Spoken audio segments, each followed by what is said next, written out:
Hi, welcome to part 10 of using the polyvagal theory to improve our well-being.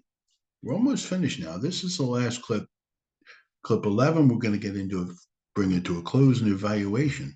What did you take from this? But part 10, this is the sixth skill of owning and guiding our nervous system.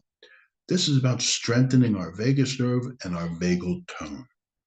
Now, big part of the polyvagal theory is the vagus nerve, and the role of the vagus nerve is part of the parasympathetic nervous system, that calming bit of our nervous system that helps us return to a calm state after stress. Now, the tone of your vagus nerve is key to stress access and calm. Now, vagal tone, put simply, is just how is your vagus nerve working?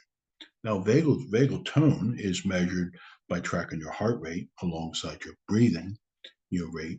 And when your heart rate speeds up a little bit, you breathe in and out, you're going to slow it down.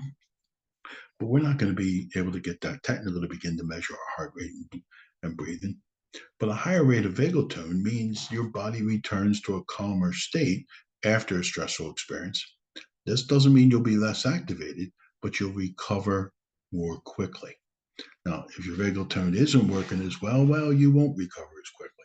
If you have lower vagal tone, you might feel stuck in either that high activation, that high mobilization, that sympathetic fight or flight response, or that dorsal, vagal, that low activation, that collapse freeze after a stressful incident has ended. So there are ways to pick up and strengthen the vagus nerve. Now, in the last part of the booklet, we talk about this quite a lot, right from pages. Here we are, 30 to 33. So there's just a few of the ideas. Now, we talked about breathing out more than you breathe in. One of the fastest and most effective ways to create that and lower that vagal tone. You're breathing into your nose, prolonged exhale through your mouth. Cold water, and we're seeing this becoming really popular these days. Cold water swimming is a really effective way to stimulate your vagus nerve. Now, not for everyone, but you can get the same effect by splashing cold water on your face. You expose yourself, open the door, and taking a blast of cold air. A butterfly hug or tapping, where when you hug yourself and contain yourself, that we talked about earlier, you're wrapping your arms the body, placing it on one shoulder, that can stimulate the vagus nerve. Singing, humming. When we sing or hum, we're stimulating the muscles in the back of the throat. That's going to stimulate your vagus nerve. And there's some evidence that gargling does the same thing. Chanting and humming, whenever we create a hum sound, that's going to vibrate the throat, can create that ventral, vagal calm. Loving kindness meditation, when you get a good state of meditation, you're producing a whole range of very positive chemicals. Dopamine, oxytocin helps you feel safe and connected. Dopamine is related to pleasure. Serotonin is going to regulate your mood. And endorphins block pain. Well, loving kindness meditation or self-compassion can do quite a lot of good. Laughter. When we laugh, not only are we going to burn off some cortisol, those stress hormones, but it's going to stimulate the vagus nerve. So you might want to watch feel-good movies, or find things that give you that good belly up laugh. Music. The core of any music is rhythm. And rhythm, particularly our lows, gentle rhythmic music, is one of the most effective ways to move ourselves back into a ventral vagal state, a state of calm. Because when we listen to that kind of music, again, the vagus nerve connects different parts of the body. Our heart rate will start to mimic the rhythm of the music. Now, faster music can do the opposite and speed us up. Let's not forget prayer and inspirational reading. And let's not forget our spiritual beliefs that can really add, for a lot of people, that sense of safety. Social engagement, physical touch, a hug, a handshake, from somebody we care about. Yoga, yoga is a wonderful way to stimulate the vagus nerve. And there's a few other ideas in the booklet that we talk about. But one of the things we go into a little bit more depth of is the power of positive emotion. When we experience positive emotion, what it's going to produce is dopamine. Dopamine is a chemical in our brains related to pleasure.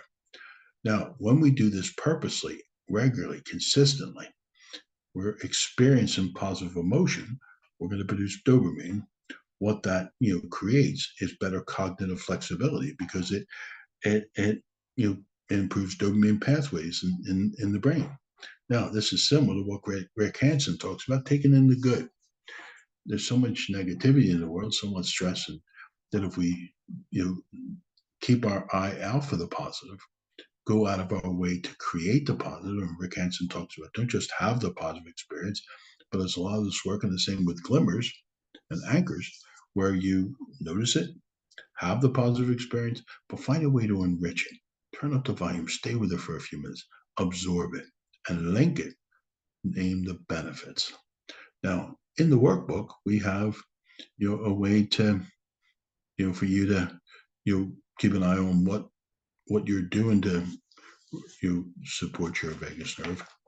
And the final sheet in the workbook, and this is on page 34, a regulate resource map. This activity helps you think about what keeps you stuck in a certain state, but what helps you climb up and down the ladder when you make a purposeful, active decision to do that. Now, you can look at your glimmers to help you complete this, but it talks about, okay, where am I, in that ventral vagal, top of the ladder, what helps me stay there? And if I'm in that fight or flight response, what keeps me stuck there?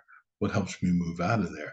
And up in that freeze flop state, what can helps me move out of that? What keeps me stuck there? So it's just a way for you to look at what do I use from all this we talked about to help me purposely move up and down the ladder, use my body, use my, all the things we've learned in this work.